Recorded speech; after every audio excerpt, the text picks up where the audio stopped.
IELTS.com, and I'm your IELTS instructor for the course that you have undertaken.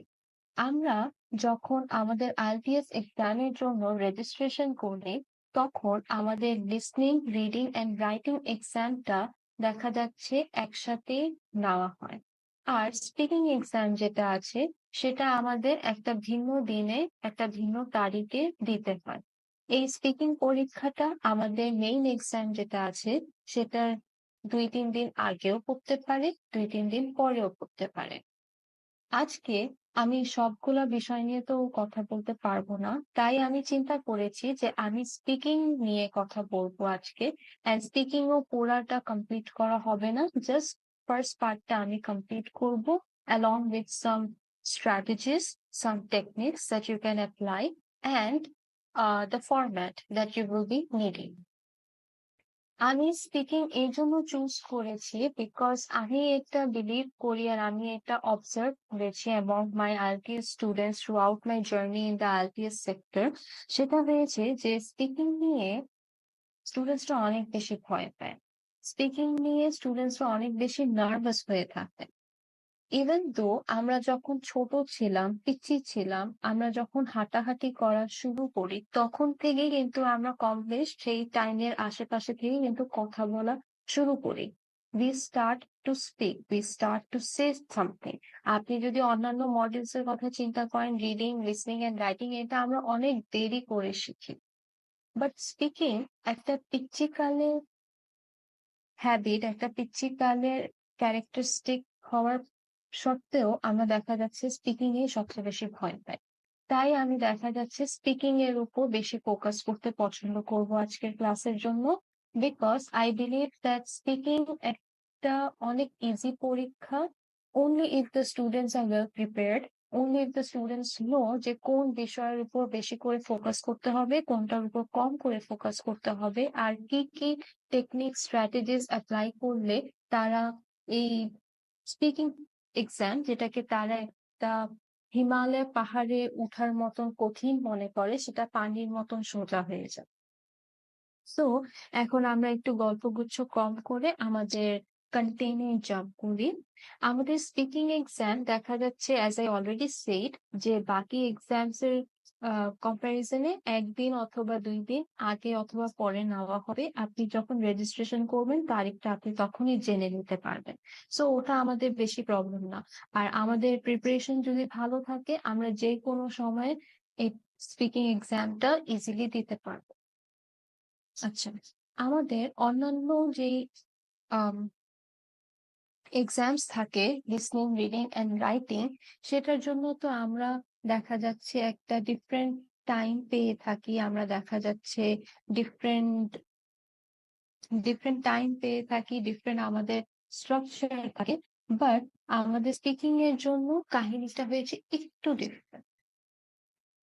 আমাদের listening এক্সামটা ততক্ষণ চলে যতক্ষণ আমাদের অডিও ক্লিপ চলছে। আমাদের অডিও ক্লিপ থেমে গেলে আমাদের লিসনিং এক্সামটা শেষ হয়ে যায়। রিডিং আর রাইটিং এক্সাম যেটা আছে সেটার আমাদের একটা স্পেসিফিক টাইম পিরিয়ড আছে, দ্যাট ইজ 1 আওয়ার। 1 ঘন্টার চেয়ে 1 মিনিট আপনি বেশি পাবেন না। আমি 1 মিনিট বেশি বলছি, আপনি 1 ঘন্টার চেয়ে 1 সেকেন্ডও বেশি পাবেন না, 1 ঘন্টার চেয়ে 1 সেকেন্ড কম পাবেন না। You have to complete your reading and writing exam within the period of 60 minutes. আপনাদের লিসনিং, রাইটিং, রিডিং এই 3টা এক্সাম আউট অফ 9 মার্ক করা হয়। আপনাদের স্পিকিং এক্সামও আউট অফ 9 মার্ক করা হবে। However, আপনাদের স্পিকিং এক্সামের ডিউরেশনটা ভ্যারি করবে। If you see on the screen, আমি এখানে টাইমিং লিখেছি from 15 to 20 minutes. This is because এটা completely student to student vary করে। আপনার এক্সামিনার ভ্যারি করে। আপনার এক্সামিনার যদি আপনাকে অনেকগুলো প্রশ্ন জিজ্ঞেস করে থাকেন তাহলে আপনার সময় বেশি লাগবে। আপনার এক্সামিনার যদি আপনাকে কম প্রশ্ন জিজ্ঞেস করে থাকেন তাহলে আপনার কম সময় লাগবে। সিমিলারলি, আপনি যদি প্রত্যেকটা প্রশ্নের উত্তরটা অনেক লম্বা করে দেন তাহলে আপনার বেশি সময় লাগবে। আর আপনি যদি প্রত্যেকটা প্রশ্নের উত্তর শর্ট করে দিয়ে দেন তাহলে আপনার কম সময় লাগবে। এটা completely student to student vary করে, তাই আমরা একটা অ্যাভারেজ এস্টিমেট ধরে রেখেছি 15 থেকে 20 মিনিটস, 15 থেকে 20 মিনিটের মধ্যে আশা করি আপনাদের স্পিকিং এক্সামটা শেষ হয়ে যাবে। And just like any other exam, any other model, আপনাদের টোটাল মার্কিং হবে আউট অফ 9। আচ্ছা, now let's move on to the speaking format. আমরা যখন আমাদের স্পিকিং এক্সাম দিতে যাই, অবভিয়াসলি ইটস কমন সেন্স যে এক্সামিনার আমাদেরকে প্রশ্ন জিজ্ঞেস করবে আর আমরা সেই প্রশ্নগুলোর উত্তর দিব। কিন্তু আইএলটিএস এর স্পিকিং এক্সাম একটু ফরম্যাট মেনটেন করতে হয় আমাদের। ফরম্যাট ইন আ সেন্স যে শুরু দিকে আপনাকে কিছু প্রশ্ন জিজ্ঞেস করা হবে, which are known as basic questions। Basic questions হয়েছে অনেক সাধারণ কোয়েশ্চেন্স গুলো থাকে, যেগুলো আপনাদের এভরিডে লাইফ রিলেটেড হতে পারে। These are some very simple personal general questions. Personal বলতে গেলে অনেক বেশি কনফিডেন্সিয়াল যে ডিটেলস তারা চাবে তেমন কিছুই না। ইটস জাস্ট দ্যাট যে আপনার কিছু লাইকস ডিসলাইকস, আপনার হবিস, আপনার কি পছন্দ কি না পছন্দ, আপনি কি করতে চান, আপনি কেন আপনি যা করছেন ওটা আপনি কেন করছেন। So this are some general questions. এটা নিয়ে অত বেশি চিন্তা করার কিছুই নাই, এটার অ্যান্সার কম বেশ সবাই দিতে পারে। জেনারেল কোয়েশ্চেন্স যেহেতু আছে, এভরিডে লাইফ রিলেটেড কোয়েশ্চেন্স, তাই এটার উত্তরগুলো যে বেশি বড় হয় তেমন না। এটার অ্যান্সার আমরা 1 থেকে 2 লাইনে দিতে পারবো। 1 থেকে 2 লাইনের মধ্যে আপনি যদি অ্যান্সার দিয়ে দেন, ইটস সাফিসিয়েন্ট। আপনি যদি মনে করেন যে আপনার কাছে আরো কিছু ইনফরমেশন আছে এই পার্টিকুলার কোয়েশ্চেনকে ডিসক্রাইব করার জন্য, আপনি 3 থেকে 4 লাইনও দিতে পারেন, but that's not necessary, because in future আপনি আরো সুযোগ পাবেন to give more elaborative answers. So শুরুতে আমাদেরকে কিছু বেসিক কোয়েশ্চেন্স করা হবে। বেসিক কোয়েশ্চেন্স অ্যারাউন্ড 8টা থেকে 12টার মতন, আর ধরে রাখেন অ্যারাউন্ড 10টার মতন কিছু বেসিক কোয়েশ্চেন্স তারা জিজ্ঞেস করবে। আপনারা যদি চিন্তা করছেন বেসিক কোয়েশ্চেন্স কিরকম আসতে পারে, সেটা আমরা আরো একটু সামনে গিয়ে দেখবো, because I just want to focus on the format for now, and then I'll show you some samples যে বেসিক কোয়েশ্চেন্স বলতে কি ধরনের আচ্ছা, once you are done with the basic questions, আপনাকে 10টা থেকে 12টার মতন কিছু বেসিক কোয়েশ্চেন জিজ্ঞেস করার পর আপনি দেখা যাচ্ছে নেক্সট পার্টে যাবেন, which is known as the cue card. Cue card হয়েছে এমন একটা এক্সাম যেখানে আপনাকে বেসিক্যালি তারা একটা কোয়েশ্চেন দিয়ে দিবেন, একটা টপিক দিয়ে দিবেন, এন্ড সেই টপিকের উপর আপনার দেখা যাচ্ছে একটা স্পিচ দিতে হবে। সো এই কিউ কার্ডের জন্য আপনি 1 মিনিট সময় পাচ্ছেন চিন্তা করার, এন্ড ওই 1 মিনিটের মধ্যে আপনি চিন্তা করতে পারেন। আপনার সামনে একটা কাগজ থাকবে, আপনার সামনে পেন্সিল পেন থাকবে, আপনি আপনার আইডিয়াস গুলো সেই কাগজের উপর লিখে নিতে পারেন। And then once you are done with that 1 minute time of thinking, you will have 2 minutes to give a speech. আপনাদেরকে তারা approximately 2 minutes time দিলে, so that you can deliver a speech on that topic. So আপনি সেই টপিকের ব্যাপারে ভালো করে study করবেন, স্টাডি ইন আ সেন্স যে ভালো করে চিন্তা করবেন যে ওই 1 মিনিটের মধ্যে আপনি কি কি বলতে পারেন। এটা নিয়ে আমরা নেক্সট টাইম আরো বেশি ডিটেলস এ কথা বলবো। আজকে আমার মেইন ফোকাস হয়েছে বেসিক কোয়েশ্চেন্স এর উপর, এন্ড ওভারঅল আপনি কিভাবে বেসিক কোয়েশ্চেন্স কে সুন্দর করে গুছিয়ে দিতে পারেন। সো কিউ কার্ড আমরা আবার ডিটেইলস এ পরে দেখবো। Once you are done with the cue card session, আমাদের থার্ড পার্ট হয়েছে follow up questions. Follow up questions গুলো বেসিক কোয়েশ্চেন্স এর মতনই থাকে। এখানে আপনাকে এক্সামিনার আবার কিছু প্রশ্ন জিজ্ঞেস করবে, আপনি সেই প্রশ্নগুলোর উত্তর দিবেন। এই প্রশ্নগুলো আপনার কিউ কার্ড রিলেটেড হতেও পারে, নাও হতে পারে। এটা কমপ্লিটলি এক্সামিনারের মুডের উপর ডিপেন্ড করে, এক্সামিনারের চিন্তার উপর ডিপেন্ড করে যে উনি কি আপনাকে কিউ কার্ড রিলেটেড টপিকের উপর কিছু প্রশ্ন জিজ্ঞেস করে আরো তথ্য জানতে চাচ্ছেন, নাকি উনি জাস্ট র্যান্ডামলি অন্য কোনো জায়গা থেকে কোয়েশ্চেন্স জিজ্ঞেস করছেন। এটা যাই হবে না কেন, আপনাকে এটার উত্তরগুলো একটু বাড়ায় চাড়ায় বলতে হবে। ইফ ইউ রিমেম্বার, আমি শুরুতেই বলেছিলাম যে বেসিক কোয়েশ্চেন্স এত বেশি বাড়ায় চাড়ায় বলার কোনো দরকার নেই, because in future we will be getting more opportunities to give elaborative answers. So this is the chance where you can give more elaborative, that is descriptive answers. আপনি যদি মনে থাকে আপনাদের আমরা যখন স্কুলে ছিলাম তখন দেখা যাচ্ছে আমাদের ডিফারেন্ট টাইপস অফ কোয়েশ্চেন্স থাকতো। একটা থাকতো short question answers, that is ছোট প্রশ্ন উত্তর। আর থাকতো broad question answers, that is বড় প্রশ্ন উত্তর। সো বেসিক কোয়েশ্চেন্স হয়েছে ছোট প্রশ্ন উত্তর মতো, দ্যাট ইজ 1-2 লাইনের মধ্যে আপনি তথ্যটা দিয়ে শেষ করে ফেলবেন। আর ফলো আপ হয়েছে বড় প্রশ্ন উত্তর, যেখানে আপনাদের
কেন?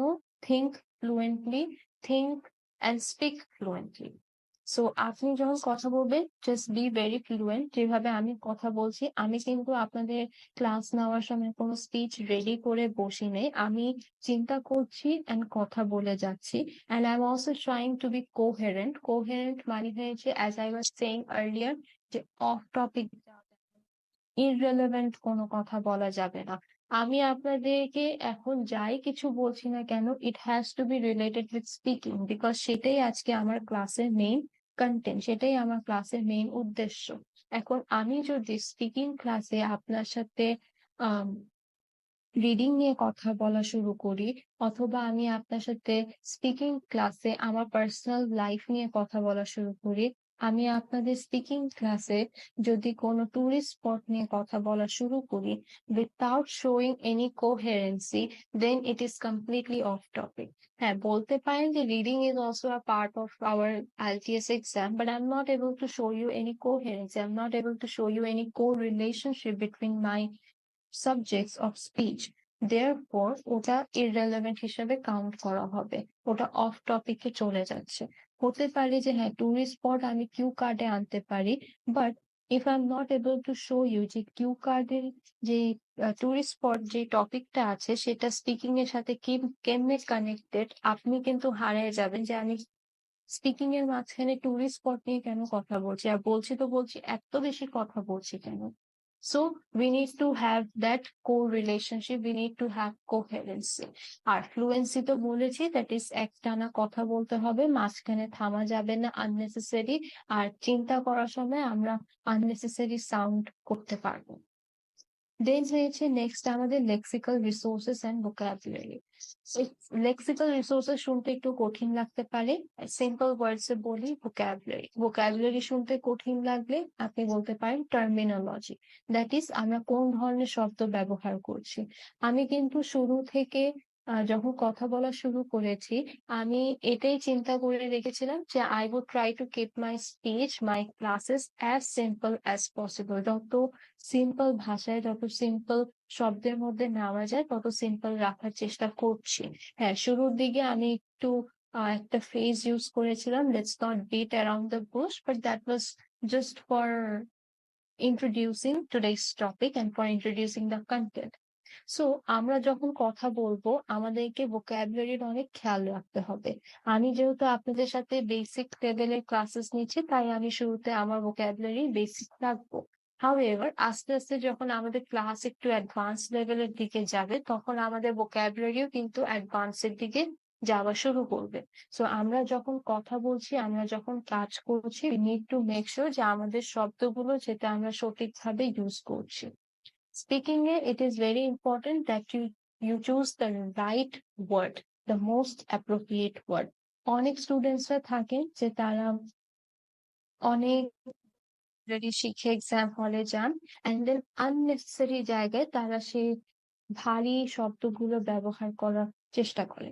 ফর এক্সাম্পল, বেসিক কোয়েশ্চেন্স আমাদের অনেক এভরিডে লাইফ রিলেটেড হয়। আমি আপনাদের কিছু এক্সাম্পলস দেখাবো, তখনই আপনি দেখে বুঝতে পারবেন। সো যেহেতু এভরিডে লাইফ রিলেটেড কোয়েশ্চেন্স থাকে, সেখানে যে আপনি অনেক ভারী ভারী শব্দ ইউজ করে এক্সামিনারকে ইমপ্রেস করতে পারবেন সেটা কিন্তু নয়। ইউজ করেন আপনি বেসিক কোয়েশ্চেন্সে, you have the right to choose the vocabulary, the high sophisticated standardized vocabulary, but then again make sure যে আপনি সঠিক জায়গায় সঠিকভাবে সঠিক শব্দটি ব্যবহার করছেন।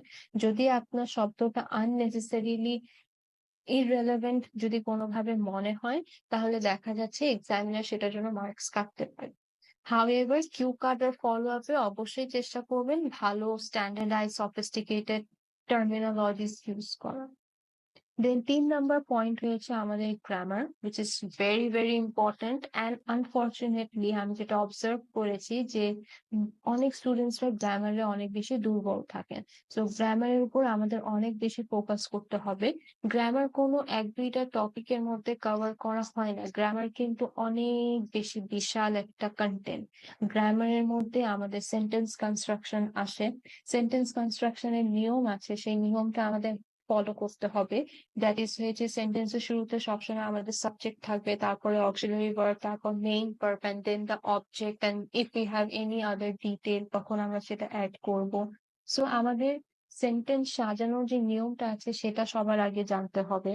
দেন গ্রামারের মধ্যে আমাদের দেখা যাচ্ছে হু ইজ, আর sorry who, what, how, where, এই WH দিয়ে প্রশ্নগুলো যে শুরু করা হয় এইগুলা কেমনে সাজানো হয় আমাদের সেটা জানতে হবে। আমাদের বিভিন্ন ধরনের টেন্স জানতে হবে। টেন্স কিন্তু প্রেজেন্ট, পাস্ট, ফিউচার বললে শেষ হয় না। প্রেজেন্ট, পাস্ট, ফিউচারেও কিন্তু অনেক ক্যাটেগরিজ আছে। Present simple, present continuous, then present perfect continuous, past simple, past perfect continuous, future tense. So অনেক around 12 to 15 types tenses আছে, সেটা আমাদেরকে ভালো করে জানতে হবে। আর ডিফারেন্ট টেন্সের ডিফারেন্ট রুলস আছে, আমাদের সেই রুলস কিন্তু জানতে হবে। If we are not aware of those rules, it could become very problematic for us to deliver our message, to deliver what we are trying to say. দেন এর পাশাপাশি হয়েছে আমাদের কিন্তু uh can, could, may, might, will, would এগুলো শব্দ ব্যবহার জানতে হবে। অ্যাক্টিভ সেন্টেন্স, প্যাসিভ সেন্টেন্সের সাজানো জানতে হবে। আমাদের phrasal verbs, adjectives, adverbs, noun, pronoun, proper nouns এগুলো জানতে হবে। We need to know the conjunctions, we need to know the interjections, we need to know the transition words.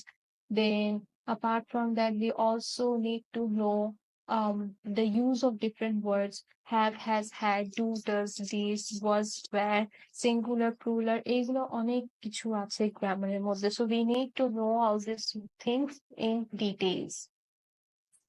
Then after grammar we have got pronunciation. Pronunciation মানে হয়েছে আপনি কত স্পষ্ট ভাবে কথা বলছেন, how clearly you are able to pronounce the words, এইগুলো আপনাদের জানতে হবে। ফর এক্সাম্পল, আমি আপনাদের সাথে এতক্ষণ ধরে কথা বলছি, হাউএভার আপনি যদি এই আমার কথাগুলো ক্লিয়ারলি যদি না বুঝতে পারতেন, আপনি যদি আমার উচ্চারণ স্পষ্টভাবে না শুনতে পারতেন, না কনসিভ করতে পারতেন, তাহলে আমি যাই কথা বলছি না কেন আপনারা ব্ল্যাঙ্ক হয়ে যেতেন যে what is she trying to say, I am not able to understand a word she is speaking. So it's very important যে আমি যখন কথা বলছি I am pronouncing the words as clearly as possible and as accurately as possible. আমি যখন কথা বলছি I'm not focusing on any accent.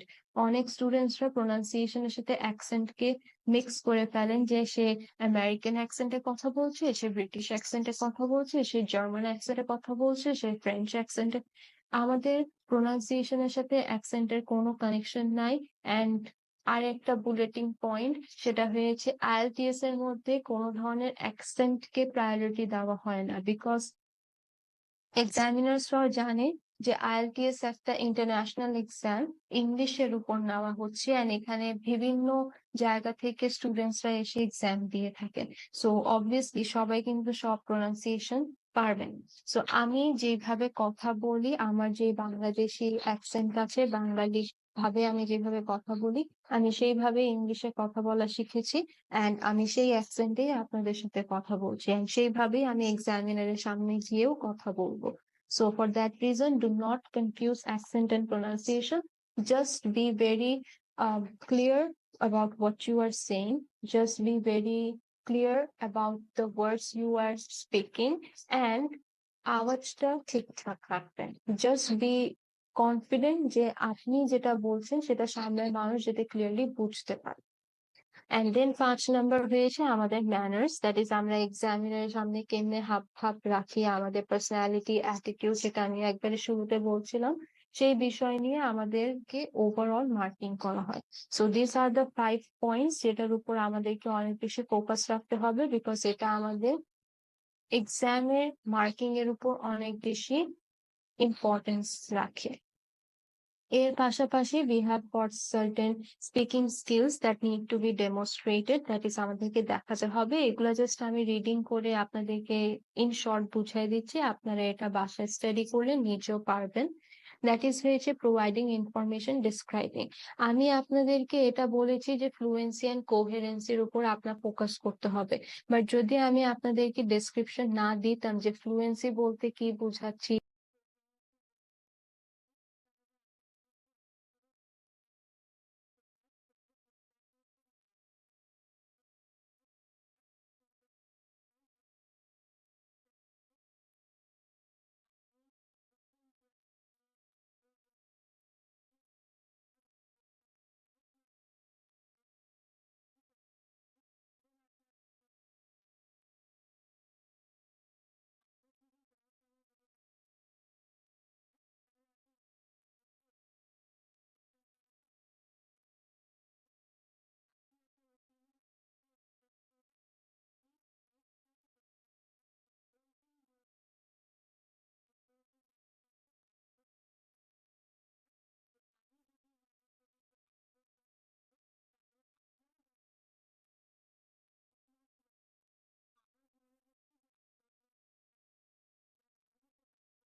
over friendly with him, do not start talking like you talk with your family members or with your friends. So you need to maintain that boundary of formality at all cost. দেন হয়েছে আমাদের I contact maintain করতে হবে। Obviously আমাদের চোখের মাধ্যমে আমরা অনেক information, অনেক মেসেজেস এক্সপ্রেস করতে পারি, অনেক ইমোশনস বোঝাতে পারি। সো ইটস ভেরি ইম্পর্টেন্ট যে আমরা আই কন্ট্যাক্ট মেনটেন করছি।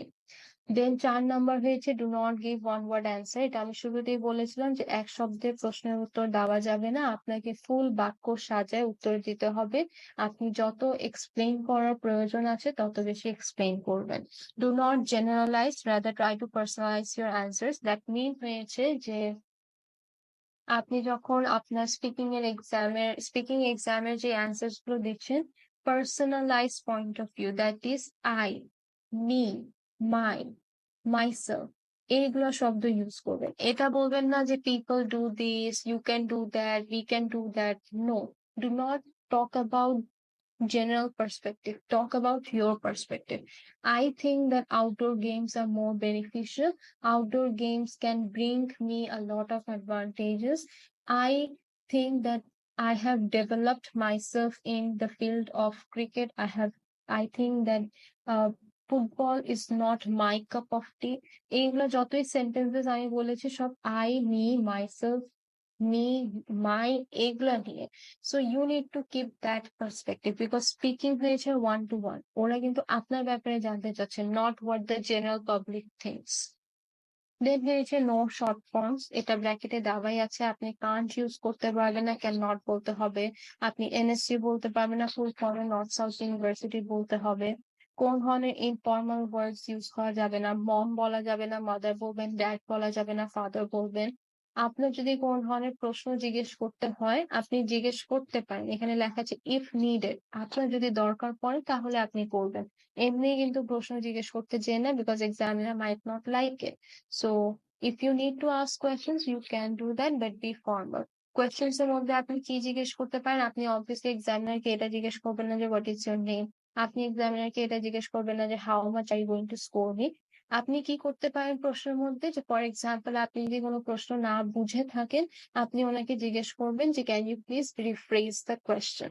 তখন এক্সামিনার আপনাকে সেম প্রশ্ন আবার জিজ্ঞেস করবে, কিন্তু রিফ্রেজ করে, দ্যাট ইজ ভিন্ন শব্দ ব্যবহার করে। আপনি যদি কোনো প্রশ্ন না শুনতে পারেন, যে ফর এক্সাম্পল আপনি ডিস্ট্রাক্টেড ছিলেন অথবা এক্সামিনারের আওয়াজটা ক্লিয়ার ছিল না, তখন আপনি জিজ্ঞেস করতে পারেন can you please repeat the question. তখন এক্সামিনার সেম কোয়েশ্চেন আপনাকে সেম ওয়ার্ডিংস এ আবার জিজ্ঞেস করবে।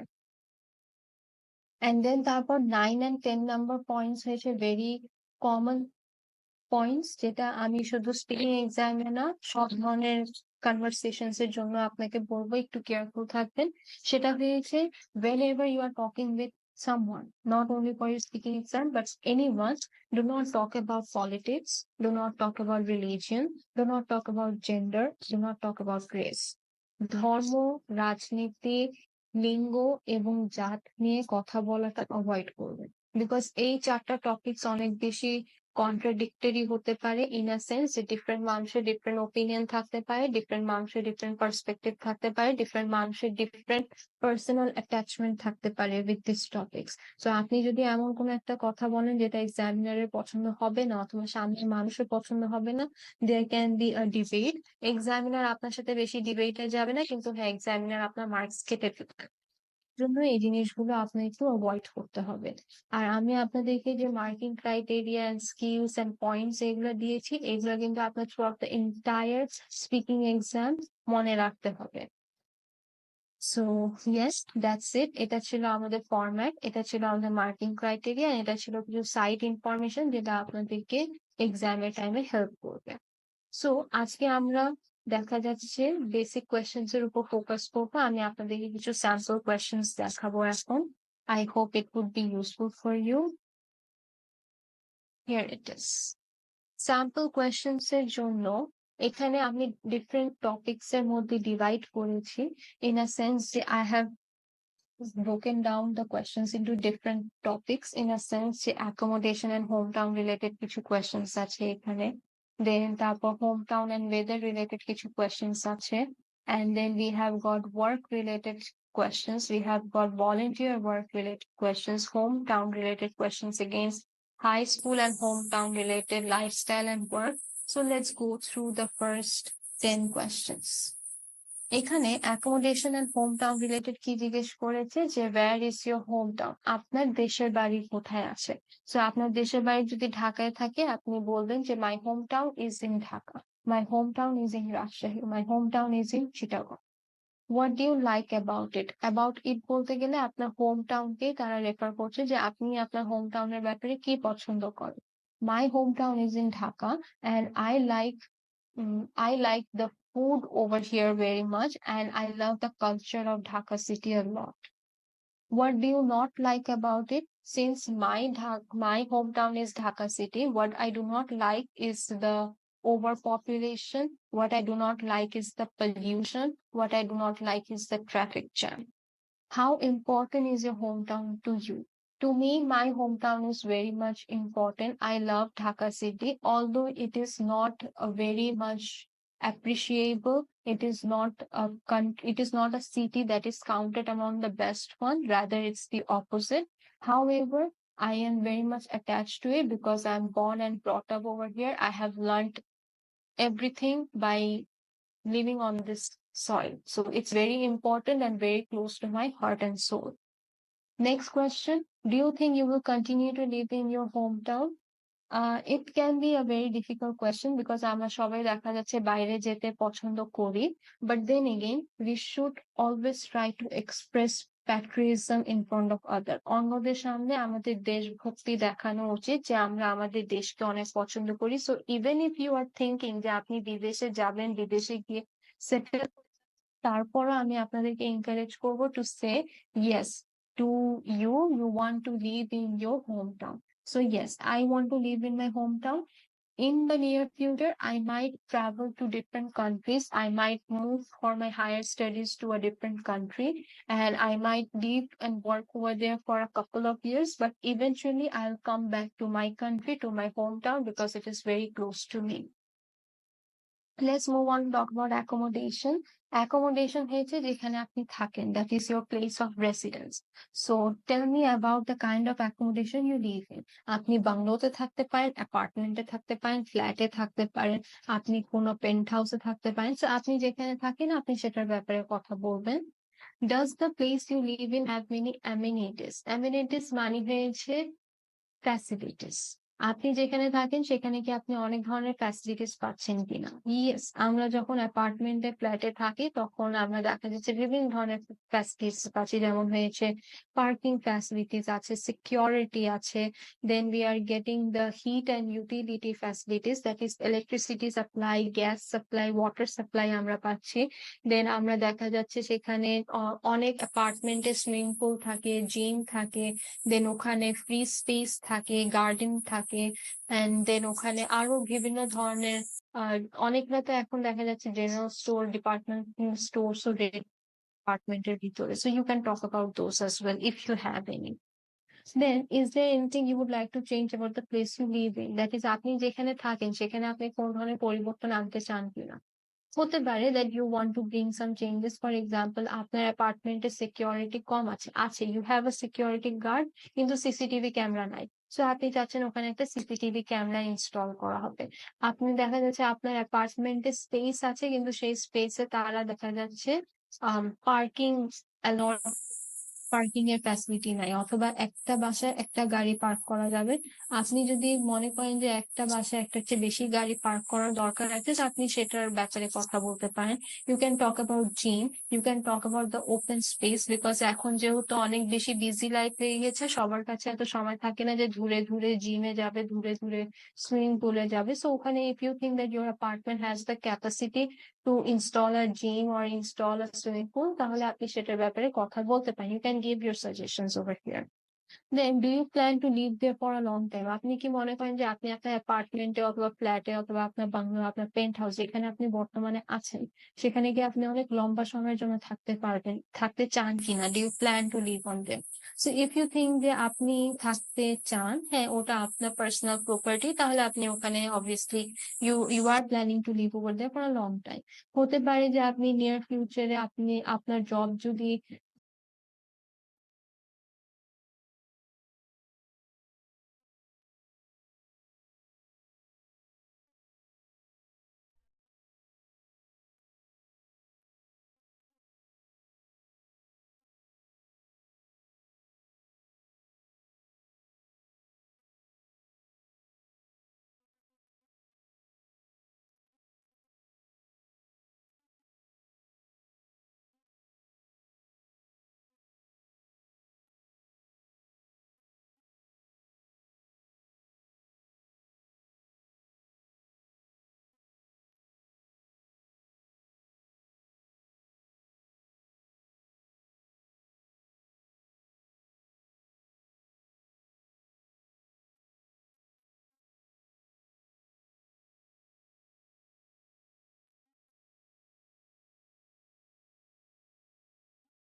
and in the middle টাইফয়েডও অনেক বেশি হয়ে যাচ্ছিল because of dirty water intake and slums এরিয়াতে it becomes really difficult. So these are some basic questions যেগুলো আপনাদেরকে দেখা যাচ্ছে IELTS এর বেসিক কোয়েশ্চেন পার্টে জিজ্ঞেস করা। এটা তো গেল, আমি আপনাদের কিছু কোয়েশ্চেন্স দেখিয়েছি। I have a very big set, so it's not possible for me to show you every question from here. তাই আমি আপনাদেরকে জাস্ট একটা কিউ কার্ডের টপিকের চেহারা দেখাবো। I am not going to talk about cue card because that's not my today's content. So yes, this is the topic. For example, advertisement. Describe an advertisement that persuaded you to buy a product. So এখানে আপনাকে একটা topic দিয়ে দিয়েছে, আপনি এমন একটা advertisement that is বিজ্ঞাপন নিয়ে কথা বলবেন যেটা আপনাকে একটা পণ্য কিনতে উৎসাহিত করেছিল। সো আপনাদেরকে কিউ কার্ডে কিছু কোয়েশ্চেন্স দিয়ে দেয় যেটা আপনি অ্যাজ আইডিয়াস নিতে পারেন। যদি আপনি ইউজ করতে চান করবেন, না করতে চাইলে না করবেন, আপনি নিজের মতন বানায়ও বলতে পারেন। আপনি 1 মিনিট সময় পাচ্ছেন এই টপিকের উপর চিন্তা করার জন্য, এন্ড দেন তারপর আপনার কাছে 2 মিনিট সময় থাকবে সেই টপিকের উপর একটা ভাষণ দেওয়ার জন্য। সো আমরা যখন নেক্সট টাইম স্পিকিং ক্লাস করব তখন আমরা কিউ কার্ডের পার্টটা কভার করবো, and that day I'll be talking about a lot of topics and I will be sharing some ideas যে কি ধরনের অ্যান্সার্স আপনি দিতে পারেন। And then we have got the third part. Where are you? Third part. Uh-uh. 1 minute, please. Yes, here it is. So third part এ দেখা যাচ্ছে এটা তো তারপর second, this is the third part.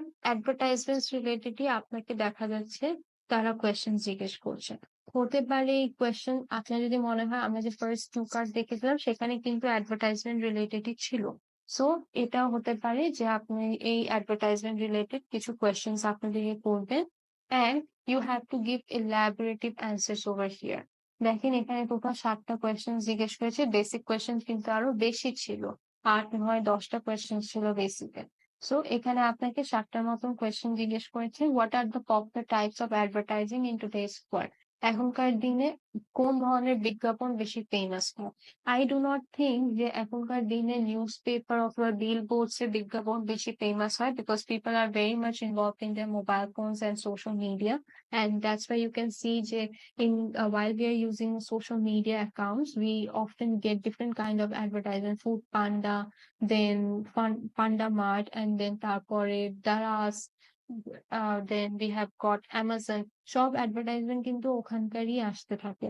So the popular type of advertising একটা হয়েছে social media, secondly হয়েছে আপনার TV, then the thirdly হয়েছে what, then newspaper, and then billboards. What type of media advertising do you like most? আপনি কোন ধরনের media advertising পছন্দ করেন? এটার অ্যান্সার কিন্তু আপনি এক লাইনে দিয়ে শেষ করতে পারবেন, বাট দেন এগেইন আমরা এটার অ্যান্সার ডেসক্রিপশনে দেওয়ার চেষ্টা করবো, because this is the third part of hour speaking exam. So এটা নিয়ে আমরা নেক্সট টাইম যখন আরেকটা ক্লাস করব তখন আমি দেখা যাচ্ছে ফলো আপের কোয়েশ্চেন্স গুলো আপনাদের সাথে সেই দিন ডিসকাস করবো। এখন আমি আপনাদেরকে লাস্টলি একটা কোয়েশ্চেন পেপারের চেহারা দেখাতে চাচ্ছি যে বাই চান্স এমনি তো আপনাদের সবকিছু ভার্বাল হবে, বাট দেন এগেইন যদি আপনি এগুলা সবকিছুকে একটু নোট ডাউন করেন তাহলে আপনার ওভারঅল এক্সামটা দেখতে কিরকম হবে। Like this is how your exam will look like. Let me zoom out as much as possible. Yes, this is how it is going to look like. Here is part 1. এখানে আপনাদেরকে basic questions দিবে, and then you have got the second part where you will be given a topic to talk about, and you have got some related questions to it. And then finally, you have got the third part where you will be given follow-up questions. So এগুলা সব verbal হবে, আমি just আপনাদেরকে লিখে দেখিয়েছি just in case আপনারা যদি একটু হ্যাপাজার্ড থাকেন, একটু আনক্লিয়ার থাকেন যে কোনটা পর কি আসবে। So yes, and with this I would like to wrap up today's session. আপনাদের কাছে যদি কোনো ধরনের কোনো কোয়েশ্চেন কনফিউশন থাকে, please feel free to discuss with us in the upcoming sessions that you'll be having with the faculties, with the teachers. And আপনাদের কোনো ধরনের কোয়েশ্চেন কনফিউশন থাকলে ওটা অবশ্যই আপনি পেপারে নোট ডাউন করে রাখবেন। And I would yet suggest the best way of finding answers queries is by searching it by yourself. আপনি আপনার নিজের problems এর solution নিজে খোঁজার চেষ্টা করবেন rather than relying on others, because I believe that যখন আমরা নিজের সমস্যার সমাধান নিজে খোঁজার চেষ্টা করি তখন আমরা অনেক কিছু শিখতে পারি, অনেক কিছু জানতে পারি, প্লাস এটা দিয়ে আমাদের একটা সেলফ ইন্ডিপেন্ডেন্স, একটা সেলফ সেন্স কাজ করে যে আমরা ইন্ডিপেন্ডেন্টলি অনেক কিছু করতে পারি। So yes, that's it. আমি আমার আজকের ক্লাসটা অনেক থরলি এনজয় করেছি। আমি দেখা যায় আমার ভালো লেগেছে আপনাদের সাথে ডিসকাস করতে, এন্ড আই রিয়েলি হোপ যে আপনারা বাসায় এগুলা কন্টেন্ট নিয়ে একটু গোটাগাটি করবেন, একটু খুঁজবেন। আর আমাদের অবশ্যই এখানে ব্যান্ড স্কোর 9 এর যে ওয়েবসাইট আছে, ব্যান্ড স্কোর 9 এর ওয়েবসাইটে অবশ্যই আপনারা যাবেন। ব্যান্ড স্কোর 9 এর ধরনের কোয়েশ্চেন পেপারস পাবেন। Please explore the bundles that are available over here, made for you guys, যেতে এগুলো ইউজ করতে পারেন। এখানে অনেক ভালো ভালো স্পিকিং এর কোয়েশ্চেন পেপার আছে, রাইটিং এর কোয়েশ্চেন পেপার আছে for the beginner level student, for the intermediate level student. So আপনারা অবশ্যই এগুলা ইউজ করার চেষ্টা করবেন। This are evaluated by the teachers, by the band score 9 teachers. So আপনি কিন্তু অনেক ইজিলি বাসায় বসে ফিডব্যাক পেয়ে যাচ্ছেন। And one of the best things of this website is that যে আমাদের যে ড্যাশবোর্ড আছে, এই ড্যাশবোর্ড আমাদেরকে স্ট্যাটিস্টিক্যাল ব্রেকডাউন ইনফরমেশন দিয়ে থাকে অ্যাবাউট আওয়ার পারফরমেন্স, যেটা আপনি অন্য কোনো জায়গায় কিন্তু পাচ্ছেন না। আপনি যতই মক টেস্ট নেন না কেন, যতই ক্লাস ওয়ার্ক, যতই হোমওয়ার্ক সলভ করেন না কেন, this particular website www.bandscore9.com is the only one যে আপনাকে statistical breakdown দিয়ে আপনাকে ওভারঅল একটা ভিউ দিচ্ছে যে আপনার কোন জায়গায় বেশি প্রবলেম আছে, কোন জায়গায় কম প্রবলেম আছে, কোনটার উপর বেশি ফোকাস করা উচিত। And it is the era of globalization, this is the era of technological advancement. So অবশ্যই আপনারা টেকনোলজিকে ইউজ করবেন, টেকনোলজিকে ইউজ করে নিজের সুবিধা অনুযায়ী এটাকে কাজে। So yes, that's it for today. I hope that you really enjoyed my class. I enjoyed giving you this content, sharing my ideas and my knowledge with you. আপনাদের সাথে আবার দেখা হবে আমার, and keep an eye on the website, keep an eye on the course outline, and next time we will be dealing with some more interesting